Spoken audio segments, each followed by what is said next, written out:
Hi മക്കളെ, study വേബിൻ്റെ ക്ലാസ്സിലേക്ക് സ്വാഗതം. നിങ്ങൾക്കിന്ന് മൂന്നാമത്തെ ചാപ്റ്ററിൽ പരീക്ഷയ്ക്ക് ചോദിക്കുന്ന ഇമ്പോർട്ടൻ്റ് ആയിട്ടുള്ള കുറച്ച് ക്വസ്റ്റ്യൻസാണ് നമ്മളിന്ന് റെഫർ ചെയ്യുന്നത്. അപ്പോൾ അതിൽ മൂന്നാമത്തെ ചാപ്റ്റർ ആസൂത്രിത വികസനത്തിൻ്റെ രാഷ്ട്രീയം, പൊളിറ്റിക്സ് ഓഫ് ലാൻഡ് ഡെവലപ്മെൻറ്റ് എന്നുള്ള ഈ ചാപ്റ്ററിൽ നമുക്ക് വളരെ ഇമ്പോർട്ടൻ്റ് ആയിട്ട് പരീക്ഷയ്ക്ക് ചോദിക്കുന്ന കുറച്ച് ചോദ്യങ്ങൾ മാത്രമേ ഉള്ളൂ. ആ കുറച്ച് ചോദ്യങ്ങൾ വൃത്തിയായിട്ടൊന്ന് പഠിച്ചെടുക്കുക. അപ്പോൾ അതിന് വേണ്ടിയിട്ട് അതിന് മുമ്പത്തെ 2 ക്ലാസ്സുകൾ കണ്ടാലേ ഈ ചാപ്റ്ററിൽ ഈ റിവിഷൻ ക്വസ്റ്റ്യൻസ് എളുപ്പമാവുള്ളൂ. അപ്പോൾ ആ 2 ക്ലാസ്സും ശേഷം ഈ ഒരു ക്ലാസ്സും കൂടി കേൾക്കുകയാണെങ്കിൽ നിങ്ങൾക്ക് വളരെ ക്ലിയറായിട്ട് ഓർമ്മയോടെ നിൽക്കും. അപ്പോൾ നന്നായിട്ട് ആ ക്ലാസ്സുകളും ശ്രദ്ധിക്കുക, ഒപ്പം ഈ ക്ലാസ്സും ശ്രദ്ധിക്കുക. അപ്പോൾ നമ്മളുടെ സ്റ്റഡി വൈബിൻ്റെ എക്സാം ഓറിയൻറ്റഡ് ക്ലാസ് നമുക്ക് നോക്കാം. അപ്പോൾ ഇതിൽ development models of the development എന്നുള്ളതിൽ വികസനത്തിൻ്റെ മാതൃകകൾ എന്നുള്ള ഇതിൽ നമുക്ക് ഒരു 2 1 വേർഡ് ക്വസ്റ്റ്യൻ ഉണ്ട്. അതായത് ഒരു ഫസ്റ്റത്തെ ടോപ്പിക്കിൽ വികസന മാതൃകകൾ, ഇന്ത്യ ഏത് മോഡലാണ് എടുത്തത് എന്ന് ചോദിച്ചാൽ ക്യാപിറ്റലിസ്റ്റ് മോഡലും ഉണ്ട്, സോഷ്യലിസ്റ്റ് മോഡലും ഉണ്ട്. അതിൽ ഒന്ന് ക്യാപിറ്റലിസ്റ്റ് മോഡൽ എന്ന് പറയുന്നത്, മുതലാളിത്ത മാതൃക എന്ന് പറയുന്നത് US-ഉം യൂറോപ്പും ആണ്. അപ്പോൾ അതൊരു ഫ്ലോ ചാർട്ടാണ്, ചിലപ്പോൾ അപ്പോൾ അതുകൊണ്ട് അതൊന്ന് നോട്ട് ചെയ്ത് വയ്ക്കാൻ മറക്കാതെ.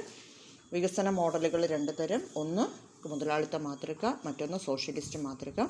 മുതലാളിത്ത മാതൃകയിൽ ഉദാഹരണം എന്ന് പറയുന്നത് അമേരിക്കയും യൂറോപ്പും, അതായത് യൂറോപ്പ് ആൻഡ് US-ഉം. മറ്റൊന്ന് സോഷ്യലിസ്റ്റ് മോഡൽ എന്ന് പറയുന്നതിൽ ചോദ്യമേ ഇല്ല, നമുക്ക് സോവിയറ്റ് യൂണിയൻ. അപ്പോൾ ഈ 2 മാതൃകയാണ്. അപ്പോൾ ഇന്ത്യയെ സംബന്ധിച്ചിടത്തോളം ക്യാപിറ്റലിസ്റ്റ് മോഡൽ എടുക്കണം എന്നുണ്ടെങ്കിൽ, മുതലാളിത്ത മാതൃക എടുക്കണം എന്നുണ്ടെങ്കിൽ നമ്മുടെ കയ്യിൽ നിറയെ പണം വേണം. എന്ന് വെച്ചാൽ രാജ്യത്തിൻ്റെ കയ്യിൽ എന്നല്ല, വ്യക്തികളുടെ കയ്യിൽ നിറയെ പണം ഉണ്ടെങ്കിൽ അവർക്ക് സ്വന്തം ബിസിനസ് സ്റ്റാർട്ട് ചെയ്യാൻ പറ്റുന്നുള്ളതാണ് ക്യാപിറ്റലിസ്റ്റിന് പ്രത്യേകത. പക്ഷെ അങ്ങനെ ഇന്ത്യയിൽ അന്ന് എല്ലാവരുടെ കയ്യിലും, അതായത് രാജ്യം മുഴുവൻ ക്യാപിറ്റലിസ്റ്റ് ആക്കാനുള്ള ഒരു സാമ്പത്തിക ശേഷി ഇല്ലാത്തത് കൊണ്ട് തന്നെ അത് പൂർണ്ണമായും നടപ്പാക്കാൻ പറ്റില്ല. ദെൻ സോഷ്യലിസ്റ്റ് മോഡൽ എന്ന് പറഞ്ഞാൽ രാജ്യത്തിൻ്റെ കയ്യിൽ നിറയെ പൈസ ഉണ്ടാവും, എങ്കിൽ മാത്രമേ രാജ്യത്തിന് ഡെവലപ്മെൻറ്റ് ആക്ടിവിറ്റീസ് ചെയ്യാൻ പറ്റുള്ളൂ. അപ്പോൾ അതും സാധ്യമല്ലാത്തത് കൊണ്ട് തന്നെ രണ്ടും കൂടി മിക്സ് ചെയ്തിട്ടുള്ള ഒരു മിക്സഡ് ഇക്കോണമി സിസ്റ്റമാണ് ഇന്ത്യ ഫോളോ ചെയ്തത്. ക്യാപിറ്റലിസ്റ്റ് മാതൃകയും സോഷ്യലിസ്റ്റ് മാതൃകയും എന്ന് വെച്ചാൽ കയ്യിൽ പണമുള്ള എല്ലാ വ്യവസായ പ്രമുഖർക്കും അവരുടേതായ ബിസിനസ്സുകൾ സ്റ്റാർട്ട് ചെയ്യുക, അവർക്ക് പറ്റാത്തത് അല്ലെങ്കിൽ രാജ്യത്തിന് പറ്റുന്ന കാര്യങ്ങളൊക്കെ രാജ്യവും ചെയ്യുന്നു. അങ്ങനെ ഒരു മിശ്രിത സമ്പദ് വ്യവസ്ഥ,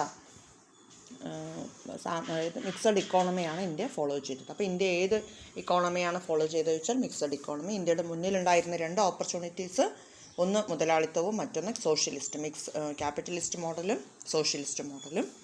മറക്കരുത്, ക്യാപിറ്റലിസ്റ്റ് എന്ന് വരുമ്പോൾ തന്നെ നിങ്ങളുടെ മനസ്സിലോർത്തോളൂ അമേരിക്കയുടെ പേര്, സോഷ്യലിസം എന്ന് പറയുമ്പോൾ സോവിയറ്റ് യൂണിയൻ, USSR ഓർത്തോളൂ. ഇനി പ്ലാനിങ് എന്ന് പറഞ്ഞാൽ എന്താണ്, ആസൂത്രണം എന്ന് പറഞ്ഞാൽ എന്താണെന്ന് ചോദിച്ചാൽ, അതായത് നമ്മൾക്കിടയിൽ അഭിപ്രായ വ്യത്യാസങ്ങളോടെയാണ് വ്യവസായ മേഖലയ്ക്ക് ഏത് വേണം, പ്രൈവറ്റ് മേഖല വേണോ അതോ ക്യാപിറ്റലിസ്റ്റ്, അതായത് ഡെവലപ്മെൻറ്റ് ആക്ടിവിറ്റീസിന് കോമൺ ആയിട്ടുള്ള പബ്ലിക്കായിട്ടുള്ളത് വേണോ എന്നുള്ള ക്വസ്റ്റ്യനൊക്കെ വന്ന സമയത്ത് നമ്മുടെ രാജ്യത്തിൻ്റെ സാമ്പത്തിക സ്ഥിതിയും ഒക്കെ തകരാറിലായ ഒരു സമയത്താണ് ഇന്ത്യ ഒരു തീരുമാനം എടുക്കുന്നത്. സോവിയറ്റ് യൂണിയൻ മാതൃകയിലുള്ള ഒരു പ്ലാനിംഗ് കമ്മീഷൻ നമുക്ക് കൊണ്ടുവരാം എന്ന് തീരുമാനിച്ചു. ഫയർ പ്ലാൻസൊക്കെ കൊണ്ടുവരാം എന്ന് തീരുമാനിച്ചു. അങ്ങനെ 1950 മാർച്ചിലാണ് പ്ലാനിംഗ് കമ്മീഷൻ ഫോം ചെയ്യപ്പെടുന്നത്. അപ്പോൾ പ്ലാനിംഗ് കമ്മീഷൻ എന്ന വാക്ക് വരുമ്പോൾ 1950 മാർച്ച് എന്നെടുത്തോളൂ. 1950 മാർച്ചിലാണ് പ്ലാനിംഗ് കമ്മീഷൻ. അതിൻ്റെ ചെയർമാൻ എന്ന് പറയുന്നത് പ്രൈം മിനിസ്റ്ററാണ്. അപ്പോൾ നിങ്ങളടുത്ത് ആദ്യത്തെ പ്ലാനിംഗ് കമ്മീഷൻ ചെയർമാൻ ആരാണ്, first chairman of the planning commission എന്നാണ് ക്വസ്റ്റ്യനെങ്കിൽ, ഇന്ത്യയുടെ ആദ്യത്തെ പ്രധാനമന്ത്രി ജവഹർലാൽ നെഹ്റു, അദ്ദേഹമാണ് ആദ്യത്തെ പ്ലാനിംഗ് കമ്മീഷൻ ചെയർമാൻ. ഇനി ഈ പ്ലാനിംഗ് കമ്മീഷന് പുതിയ പേരുണ്ട് ഇപ്പോൾ, അതായത് മോദി ഗവൺമെൻറ് അധികാരത്തിൽ വന്നതിന് ശേഷം പ്ലാനിംഗ് കമ്മീഷൻ്റെ പ്രവർത്തനങ്ങൾക്ക്, അല്ലെങ്കിൽ പ്ലാനിംഗ് കമ്മീഷൻ്റെ പേര് മാറ്റി അതിനെ നീതി ആയോഗ് എന്നാക്കി മാറ്റി. അപ്പോൾ അതിൽ പ്രവർത്തനങ്ങളൊക്കെ സെയിം തന്നെയാണ് മക്കൾ, അതിലെ പേരിന് മാത്രമേ മാറ്റം വരുന്നുള്ളൂ. അതുകൊണ്ട് വേറൊന്നും നിങ്ങൾ ചിന്തിക്കേണ്ട, ആ പേര് മാത്രം ഒന്ന് പഠിച്ചു വെച്ചാൽ മതി. പ്ലാനിംഗ് കമ്മീഷൻ്റെ പുതിയ പേരാണ് നീതി ആയോഗ്. അതൊരു ഷുവർ ക്വസ്റ്റ്യനാണ്, അത് നോട്ട് ചെയ്ത് വയ്ക്കാം. അപ്പോൾ എല്ലാവർക്കും ജോലി, അതായത് സ്ത്രീകൾക്കോ പുരുഷന്മാർക്കോ വ്യത്യാസമില്ലാതെ ജോലി, അതുപോലെ തന്നെ നമ്മളുടെ രാജ്യത്തിനകത്ത് കിടക്കുന്ന നാച്ചുറൽ റിസോഴ്സസുകൾക്ക്, ഭൗതിക വിഭവങ്ങളുടെ ഉടമസ്ഥതയും നിയന്ത്രണവും സർക്കാരിൻ്റെ കയ്യിലായിരിക്കണം, അതുപോലെ തന്നെ വ്യക്തികളുടെ കൈകളിലേക്ക് കേന്ദ്രീകരിക്കരുത് എന്നൊക്കെ ലക്ഷ്യമിട്ടുകൊണ്ട് ആരംഭിച്ച ഈ പ്ലാനിംഗ് കമ്മീഷൻ ഫയർ പ്ലാൻസിന് രൂപം നൽകുന്നു. അപ്പോൾ ഫയർ പ്ലാൻസിൽ 1900 അതിന് മുമ്പ് തന്നെ, ഫയർ പ്ലാൻസ് വരുന്നതിന് മുമ്പ് തന്നെ നമ്മുടെ ഇന്ത്യയിൽ ഒരു ബോംബെ പ്ലാൻ എന്ന് പറയുന്ന ഒരു സംഭവം ഉണ്ടായിരുന്നു. അത് എന്തിനു വേണ്ടിയായിരുന്നു ചോദിച്ചാൽ, ബോംബെ പ്ലാൻ എന്ന് പറയുമ്പോൾ തന്നെ നിങ്ങൾ ഓർത്തോളൂ, അത് ബോംബെയിൽ വെച്ച് നടത്തിയ പ്ലാനിങ് ആണ്. അതായത് 1944 വൻകിട വ്യവസായ പ്രമുഖരെല്ലാവരും ചേർന്ന് ബോംബെയിൽ ഒരു പദ്ധതി, അവരുടെ പ്രോഡക്റ്റുകൾ വിറ്റഴിക്കാനും അവരുടെ പ്രോഡക്റ്റുകൾ ഉണ്ടാക്കിയെടുക്കാനും ഒക്കെയുള്ള ഒരു പ്ലാൻ സജ്ജീകരിക്കുകയുണ്ടായി. ആ പ്ലാനിൻ്റെ പേരാണ് അതിനു വേണ്ടി ഗവൺമെൻറ് എന്തൊക്കെ സഹായങ്ങൾ അവർക്ക് ചെയ്തു കൊടുക്കണം എന്ന കാര്യങ്ങൾ അവർ പറയുന്നുണ്ടായിരുന്നു. അതാണ് ബോംബെ പ്ലാൻ എന്ന് പറയുന്ന സംഭവം. ഇനി നമുക്കറിയേണ്ടത് ഫസ്റ്റ് ഫയർ പ്ലാൻസും സെക്കൻഡ് ഫയർ പ്ലാൻസിനെയും കുറിച്ചാണ്. അപ്പോൾ അതിന് മുൻപ് നമ്മൾ ആദ്യമായിട്ട് ബഡ്ജറ്റ് തയ്യാറാക്കുന്ന, അതായത് ഒരു രാജ്യത്തിൻ്റെ ഇൻകത്തെയും എക്സ്പെൻസിനെയും കുറിച്ചുള്ളതാണ് നമ്മൾ ബഡ്ജറ്റ് എന്ന് പറയുക. കാൽക്കുലേഷൻ, അതിൻ്റെ കാൽക്കുലേഷനാണ് ബഡ്ജറ്റ്. അതായത് ഒരു വർഷത്തേക്കുള്ള അല്ലെങ്കിൽ ഒരു വർഷത്തേക്കുള്ള വരവുകളുടെയും ചെലവുകളുടെയും തുക കണക്കാക്കുന്നതിനെയാണ് നമ്മൾ ബഡ്ജറ്റ് എന്ന് പറയുക. അപ്പോൾ ഈ ബഡ്ജറ്റ് നമുക്ക് ഒരു വർഷത്തേക്ക് പോരാ, അതുകൊണ്ട് തന്നെ 5 വർഷത്തേക്കാണ് നമ്മളത് എടുത്തത്. ഇപ്പോൾ രാജ്യത്തിൻ്റെ വികസന പ്രവർത്തനങ്ങൾക്ക് ബഡ്ജറ്റ് 5 വർഷത്തേക്കുള്ള പദ്ധതികൾ തയ്യാറാക്കുന്നതാണ് പഞ്ചവത്സര പദ്ധതികൾ. ഈ പദ്ധതികൾക്ക് 2 തരത്തിലാണ് നമ്മുടെ സംസ്ഥാനങ്ങളൊക്കെ സാധാരണ ബഡ്ജറ്റ് തയ്യാറാക്കുമ്പോൾ 2 തരത്തിലാണ് വരിക. ഒന്ന് പ്ലാൻ ബഡ്ജറ്റും മറ്റൊന്ന് നോൺ പ്ലാൻ ബഡ്ജറ്റും എന്ന് പറയും. അതായത് പ്ലാൻ ബഡ്ജറ്റ് എന്ന് പറയുമ്പോൾ 5 വർഷത്തേക്ക് വരുന്ന പഞ്ചവത്സര പദ്ധതികൾ. നോൺ പ്ലാൻ ബഡ്ജറ്റ് എന്ന് പറയുന്ന സമയത്ത് 1 വർഷത്തേക്കുള്ള കാര്യങ്ങളാണ്. അതായത് 1 വർഷത്തിനുള്ളിൽ ഇപ്പോൾ രാജ്യത്തിൽ പെട്ടെന്ന് എന്ത് മാറ്റങ്ങൾ വേണമെങ്കിലും സംഭവിക്കാം. അതുകൊണ്ട് അതിൽ കുറേ കാര്യങ്ങളൊക്കെ നമ്മൾ ഫിക്സഡ് ആയിട്ടുള്ളതും, എന്നാൽ പെട്ടെന്ന് ചിലപ്പോൾ അത്യാവശ്യങ്ങൾ വരുമ്പോൾ, ഇപ്പോൾ ഭൂകമ്പങ്ങളോ അങ്ങനെ എന്തെങ്കിലുമൊക്കെ ഉണ്ടായിക്കഴിഞ്ഞാൽ രക്ഷാപ്രവർത്തനങ്ങൾക്കൊക്കെ വേണ്ടിയിട്ട് പണം നിറയെ ചിലവാക്കേണ്ടതായിട്ട് വരും. അപ്പോൾ അങ്ങനെയൊക്കെ വരുന്നതിൽ കുറേ നീക്കി വെക്കേണ്ടി വരുന്ന ഒരു ബഡ്ജറ്റ്. ഇനി നമുക്കറിയേണ്ടത് നമ്മുടെ ഫസ്റ്റ് ഫയർ പ്ലാൻസ് എന്ന് പറയുമ്പോൾ നമ്മുടെ മനസ്സിൽ എന്തൊക്കെ കാര്യങ്ങൾ ഉണ്ടാവണം എന്ന് വെച്ചാൽ 1951 ഫസ്റ്റ് ഫയർ പ്ലാൻ വരുന്നത്. അപ്പോൾ നിങ്ങൾ അതിൻ്റെ കൂടെ ഓർക്കേണ്ട മറ്റ് പേരുകൾ: 1951 first five year plans, agriculture development, പിന്നെ ഡോക്ടർ KN രാജ്, അതുപോലെ തന്നെ അദ്ദേഹത്തിൻ്റെ മനസ്സിലുണ്ടായിരുന്നവരായിരുന്നു ഹാസ്റ്റഡ് സ്ലോലി, അതായത് സാവധാനം വികസിക്കുക. അപ്പോൾ ഒന്നാമത്തെ പഞ്ചവത്സര പദ്ധതി വരുമ്പോൾ നമ്മുടെ മനസ്സിൽ 1951 പിന്നെ ഒന്നാം പഞ്ചവത്സര പദ്ധതി കാർഷിക മേഖല, ഡോക്ടർ KN രാജ്, ഒപ്പം ഹാസ്റ്റഡ് സ്ലോലി, അതായത് സാവധാനം മുന്നേറുക എന്നതാണ്. ഇത്രയും ഓർത്ത് വയ്ക്കുക. അതായത് ഡാമുകൾ പണി കഴിപ്പിക്കുക, ഇറിഗേഷൻ ഫെസിലിറ്റീസ്, ജലസേചന പദ്ധതികൾ ആസൂത്രണം ചെയ്യുക, പുതിയ ഡാമുകൾ നിർമ്മിക്കുക. ബക്രാനങ്കൽ പോലുള്ള ഡാമുകളൊക്കെ നിർമ്മിച്ചത് ഈ ഒരു പീരീഡിലാണ്. അതുപോലെ നാഷണൽ ഇൻകം ഡെവലപ്പ് ചെയ്യുക, ദേശീയ വരുമാനം വർദ്ധിപ്പിക്കുക. പിന്നെന്താണ്, ഇത്രയും കാര്യങ്ങൾ, സമ്പാദ്യം വർദ്ധിപ്പിക്കുക എന്നുള്ളതിനൊരു അതായത് ഇൻകം കൂടണമെങ്കിൽ എക്സ്പെൻസ് കുറയണം എന്നുള്ളൊരു തിയറി ഇവിടെ നമ്മൾ ഉപയോഗിക്കുന്നുണ്ടായിരുന്നു. ഇനി നമുക്ക് നെക്സ്റ്റ് സെക്കൻഡ് ഫയർ പ്ലാൻസിൻ്റെ പ്രത്യേകത എടുത്താൽ, ഒന്നാമത്തെ പദ്ധതിയിൽ കാർഷിക മേഖലയ്ക്കാണെങ്കിൽ സെക്കൻഡ് ഫയർ പ്ലാൻസിൽ നമ്മൾ എടുത്തിട്ടുള്ളത് റാപ്പിഡ് ഇൻഡസ്ട്രിയലൈസേഷൻ, ദ്രുതഗതിയിലുള്ള വികസനം എന്നുള്ളതാണ്. മറ്റേത് ഹാസ്റ്റഡ് സ്ലോലി ആണെങ്കിൽ ഇത് റാപ്പിഡ് ഇൻഡസ്ട്രിയലൈസേഷനാണ്. ദ്രുതഗതിയിൽ വ്യവസായം പുരോഗതി പ്രാപിക്കുക. ഘനവ്യവസായങ്ങൾക്കാണ് രണ്ടാം പദ്ധതിയിൽ പ്രാധാന്യം കൊടുത്തത്.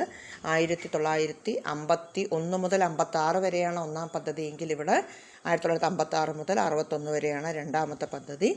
ഇത് PC മഹലനോബീസാണ് ഫോം ചെയ്തത്. അപ്പോൾ നമ്മൾ second five year plans 1956 to 61, PC Mahalanobis, rapid industrialisation, ഇത്രയും വാക്കുകൾ ഓർത്തു വയ്ക്കുക. കൂടെ സോഷ്യലിസ്റ്റ് പാറ്റേൺ ഓഫ് സൊസൈറ്റി എന്ന വാക്കും ഓർത്തു വയ്ക്കുക. ഓക്കെ അല്ലേ? അപ്പോൾ കുറേ പദ്ധതികൾ, അതായത് iron and steel industry, electricity, railway, mechanisation, communication, transport, അങ്ങനെ കുറേ കാര്യങ്ങളിൽ അതായത് ഇൻഡസ്ട്രിയൽ മേഖല ഡെവലപ്പ് ചെയ്യുന്നതിന് എന്തൊക്കെ സഹായങ്ങൾ ആവശ്യമാണോ അതൊക്കെ ഡെവലപ്പ് ചെയ്യുക എന്നുള്ളതായിരുന്നു സെക്കൻഡ് ഫയർ പ്ലാൻസിൻ്റെ എയിം എന്ന് പറയുന്നത്. ഇനി നമുക്ക് അടുത്തുള്ളത് ഒരു കോൺട്രവേഴ്സീസ് ആണ്. അതായത് കൃഷി വേണോ വ്യവസായം വേണോ, പൊതുമേഖല വേണോ സ്വകാര്യ മേഖല വേണോ എന്നുള്ളതാണ്. നമ്മുടെ ഇന്ത്യയിൽ കൃഷിയാണോ വ്യവസായമാണോ ചോദിച്ചാൽ ഇന്ത്യയെ സംബന്ധിച്ചിടത്തോളം കാർഷിക മേഖലയെ ബേസ് ചെയ്തിട്ടാണ്, അഗ്രികൾച്ചർ സെക്ടറിനെ ബേസ് ചെയ്തിട്ടാണ് നമ്മുടെ എല്ലാ ഇൻഡസ്ട്രിയും വ്യവസായ മേഖലയും നിലകൊള്ളുന്നത്. അതുകൊണ്ട് കൃഷിയാണോ വ്യവസായമാണോ എന്ന ചോദ്യത്തിന് നമുക്ക് പ്രസക്തിയില്ല. രണ്ടും നമുക്ക് അത്യാവശ്യമായിട്ടുള്ളൊരു ഘടകമാണ്.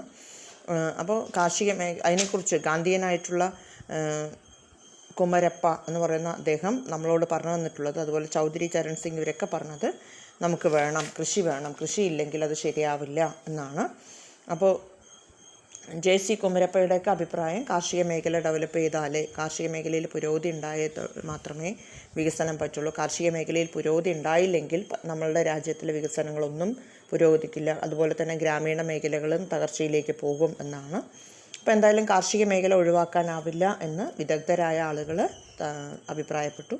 അതുപോലെ പ്രൈവറ്റ് മേഖല വേണോ പൊതുമേഖല വേണോ എന്ന ചോദ്യത്തിന് രണ്ട് വികസന മാർഗവും നമുക്ക് പറ്റില്ല. പകരം നമുക്ക് രണ്ടും കൂടി ചേർന്നിട്ടുള്ള മിക്സഡ് ഇക്കോണമി, മിശ്ര സമ്പദ് വ്യവസ്ഥയാണ് പറ്റുക എന്നായിരുന്നു ചേർക്കുക. അതായത് സ്വകാര്യ മേഖലയുടെ വളരാനുള്ള സാഹചര്യങ്ങളൊന്നും നമ്മുടെ അവിടെ ഇല്ല എന്നൊരു കൂട്ടരും, എന്നാൽ പൊതുമേഖലയിൽ പണം നിക്ഷേപിക്കാൻ അത് അത്രത്തോളം പ്രാവർത്തികമാകും എന്നുള്ളത് ഉറപ്പില്ല എന്നുള്ളതും പറഞ്ഞു. അതുപോലെ തന്നെ ലൈസൻസ് എടുക്കണം, ബിസിനസ് നടത്തണമെങ്കിൽ ലൈസൻസ് വേണം എന്നുള്ളതും, പിന്നെ സ്വകാര്യ മേഖലയ്ക്ക് തങ്ങളുടെ ഉൽപ്പാദനം മെച്ചപ്പെടുത്തണമെങ്കിൽ ചിലപ്പോൾ വില കുറയ്ക്കേണ്ടി വരും. അങ്ങനെ വില കുറയ്ക്കേണ്ടി വന്ന് എല്ലാവരും സ്വകാര്യ മേഖലയിൽ പണം ഇൻവെസ്റ്റ് ചെയ്താൽ ചിലപ്പോൾ ഒരേ ബിസിനസ് സ്റ്റാർട്ട് ചെയ്ത് കഴിഞ്ഞാൽ ആ പ്രോഡക്റ്റ് വിറ്റഴിക്കപ്പെടണമെങ്കിൽ സാധനങ്ങളുടെ വില കുറയ്ക്കേണ്ടി വരും. അപ്പോൾ അവർക്ക് സ്വാഭാവികമായും നഷ്ടം ഉണ്ടാകും. അപ്പോൾ ആ നഷ്ടം താങ്ങാൻ അവർ തയ്യാറല്ല എന്നുള്ളതും ഒരു വലിയ പ്രശ്നമായിട്ട് നിന്നു. ഇനി ഈ ചാപ്റ്ററിൻ്റെ ഏറ്റവും ഇമ്പോർട്ടൻ്റ് ആയിട്ടുള്ള 3 ക്വസ്റ്റ്യൻ വരുന്നുണ്ട് നമുക്ക്. ഒന്ന് ഗ്രീൻ റവല്യൂഷൻ, മറ്റൊന്ന് വൈറ്റ് റവല്യൂഷൻ. ഇനി ഈ ഗ്രീൻ റവല്യൂഷൻ സ്റ്റാർട്ട് ചെയ്യുന്നതിന് നമുക്ക് എന്തൊക്കെ ആവശ്യമായിട്ട് വരും എന്ന് ചോദിച്ചു കഴിഞ്ഞാൽ, ഗ്രീൻ റവല്യൂഷൻ സ്റ്റാർട്ട് ചെയ്യണമെങ്കിൽ നമ്മുടെ രാജ്യത്തിൽ നമുക്ക് അതിനനുകൂലമായിട്ടുള്ള സാഹചര്യങ്ങളുണ്ട്. അതായത് ഗ്രീൻ റവല്യൂഷൻ സ്റ്റാർട്ട് ചെയ്യണമെങ്കിൽ എന്തുകൊണ്ടാണ് ഗ്രീൻ റവല്യൂഷൻ നമ്മൾ സ്റ്റാർട്ട് ചെയ്തത്? അതായത് ഭക്ഷണ സാധനങ്ങൾക്ക് 1960കളിൽ ഭക്ഷണ സാധനങ്ങൾക്ക് ഒരുപാട് ബുദ്ധിമുട്ടുകൾ അനുഭവിക്കേണ്ടതായിട്ട് വന്നു. ഭക്ഷണ സാധനങ്ങൾക്കുണ്ടായിരുന്ന ബുദ്ധിമുട്ടെന്ന് പറയുന്നത് നമ്മളുടെ ഇന്ത്യയിൽ ക്ലൈമറ്റിൽ വേരിയേഷൻസ് ഉണ്ടായി, കാലാവസ്ഥയിൽ നാശനഷ്ടങ്ങൾ ഒരുപാടുണ്ടായിരുന്നു. ആ കാലാവസ്ഥയിലുണ്ടായിരുന്ന നാശനഷ്ടങ്ങൾ പരിഹരിച്ച് നമ്മളെ ഭക്ഷ്യോൽപാദനം വർദ്ധിപ്പിക്കണമെങ്കിൽ നമ്മൾക്ക് ആവശ്യമായിട്ട് വരുന്ന ഏറ്റവും പ്രധാനപ്പെട്ട ഘടകം എന്ന് പറയുന്നത് മഴ കൂടിയാലും മഴ കുറഞ്ഞാലും കൃഷി. അപ്പോൾ ആദ്യം നമുക്ക് ഗ്രീൻ റവല്യൂഷൻ ഗ്രീൻ റവല്യൂഷൻ തുടങ്ങാനുള്ള കാരണം ഭക്ഷണത്തിനുണ്ടായിരുന്ന ബുദ്ധിമുട്ടാണ്. കാർഷിക മേഖലയിൽ മഴ കൂടിയാലും കുറഞ്ഞാലും കൃഷി നശിക്കുന്നു എന്നുള്ളൊരൊറ്റ കാരണം കൊണ്ട് തന്നെ പല രോഗങ്ങളും മറ്റുമൊക്കെ ജനങ്ങൾ നേരിടേണ്ടി വന്നു. പോഷകാഹാരക്കുറവുകൾ അനുഭവിച്ചു, കുറേ പേര് മരണത്തിനിരയായി. അപ്പോൾ പോഷകാഹാരക്കുറവും ഭക്ഷണക്ഷാമവും എല്ലാം തന്നെ ഓരോ ദിവസവും വർദ്ധിച്ചുകൊണ്ടേയിരിക്കുന്നത് കൊണ്ട് തന്നെ ആളുകളുടെ ജീവിത നിലവാരം താഴുന്നു, മരണനിരക്ക് കൂടുന്നു എന്നൊരവസ്ഥയിലേക്ക് വന്ന സമയത്താണ് വിദേശ രാജ്യങ്ങളിൽ നിന്നും ആ ഭക്ഷണ സാധനങ്ങൾ ഇറക്കുമതി ചെയ്തു തുടങ്ങിയത്. പക്ഷെ അവിടെയും നമുക്ക് പ്രശ്നങ്ങൾ നേരിട്ടതോടുകൂടി നമ്മുടെ രാജ്യത്തിന് ആവശ്യമായ ഭക്ഷണ സാധനങ്ങൾ നമ്മൾ തന്നെ ഏറ്റവും കൂടുതൽ ഉണ്ടാക്കിയേ മതിയാവൂ എന്നൊരവസ്ഥ വന്നു. അതാണ് കുറച്ച് സ്ഥലത്ത് കൂടുതൽ വിളവ് ലഭിക്കുന്ന, കൂടുതൽ സാങ്കേതിക വിദ്യകൾ ഉപയോഗിച്ചുകൊണ്ടുള്ള ഭക്ഷ്യധാന്യ പ്രൊഡക്ഷൻ എന്ന ലക്ഷ്യം നമ്മുടെ മുന്നിലേക്ക് വന്നത്. അങ്ങനെ നമ്മൾ ഗ്രീൻ റവല്യൂഷൻ, ഹരിത വിപ്ലവം ആരംഭിച്ചു. അപ്പോൾ നമ്മുടെ ഇന്ത്യയിൽ ഹരിത വിപ്ലവം തുടങ്ങാൻ നമ്മളെ സഹായിച്ച ആളാണ് ഡോക്ടർ MS സ്വാമിനാഥൻ. അപ്പോൾ ഹരിത വിപ്ലവം എന്ന് പറയുമ്പോൾ നമ്മൾ ഓർക്കണം, ഭക്ഷ്യപ്രതിസന്ധിയാണ് നമ്മളെ ഇതിലേക്ക് നയിച്ചത്. അപ്പോൾ ഡോക്ടർ MS സ്വാമിനാഥൻ എന്ന് പറയുന്ന ആളാണ് ഇതിന് തുടക്കം കുറിച്ചത്. അതായത് നമ്മൾ എല്ലാവരെയും ഇതിൻ്റെ ഭാഗമാക്കുക, അതായത് കൂടുതൽ കാർഷിക ഉൽപ്പാദനങ്ങൾ ഉണ്ടാക്കുക എന്ന ലക്ഷ്യത്തിന് പകരമായിട്ട് കാർഷിക രംഗത്ത് പിന്നോക്കം നിൽക്കുന്ന പ്രദേശങ്ങൾക്കും ദരിദ്രരായ കർഷകർക്കൊക്കെ സഹായം കൊടുത്താൽ ഇപ്പം നമുക്ക് വേഗം പുരോഗതി ഉണ്ടാവില്ല എന്നതുകൊണ്ട് തന്നെ എല്ലാ സൗകര്യങ്ങളുമുള്ള, അതായത് ജലസേചന സൗകര്യങ്ങളും മറ്റുമൊക്കെയുള്ള മികച്ച കർഷകർക്കും കൂടുതൽ വിഭവങ്ങൾ നൽകിക്കൊണ്ട് കാർഷിക ഉൽപ്പാദനം വർദ്ധിപ്പിക്കാൻ അവർ തീരുമാനിച്ചു.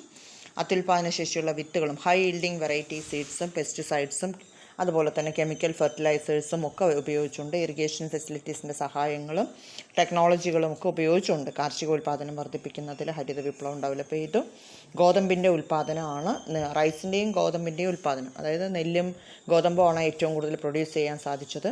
അപ്പോൾ വീറ്റ് പ്രൊഡക്ഷനും റൈസ് പ്രൊഡക്ഷനും ഏറ്റവും കൂടുതലായി കിട്ടിയ സംസ്ഥാനങ്ങളാണ് പഞ്ചാബ്, ഹരിയാന, പടിഞ്ഞാറൻ UP എന്നത്.